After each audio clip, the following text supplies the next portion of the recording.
Nous allons, de façon plus précise, regarder la règle de la façon suivante. NFChild nous dit que nous allons nous occuper des enfants d'un parent, de tous les parents.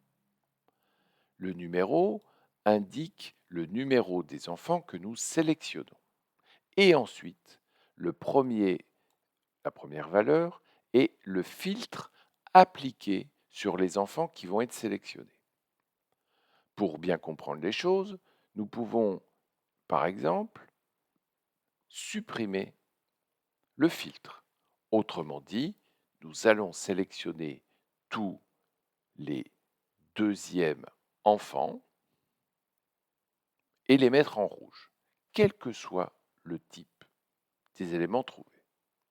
Reprenons, body, à ces enfants-là, nous allons nous occuper du deuxième élément et le mettre en rouge. Nous allons appliquer cette règle.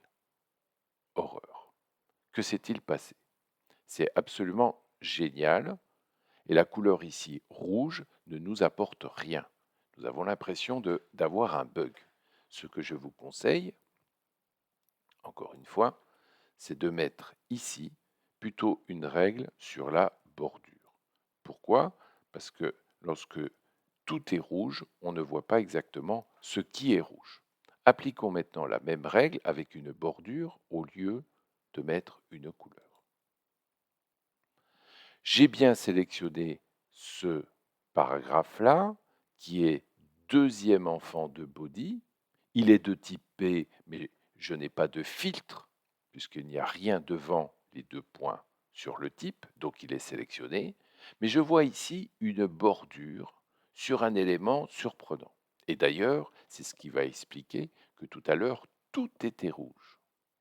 Ma règle n'ayant pas de filtre sur les enfants, j'oublie évidemment que HTML a évidemment, et si nous écrivons comme ça, nous voyons tout de suite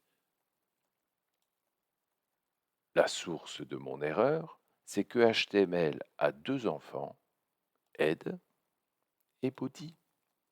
Et donc body est évidemment le deuxième enfant de HTML, et donc il est sélectionné également, et donc il y a une bordure. Donc nous voyons l'importance évidemment du filtre que nous mettons devant NFChild.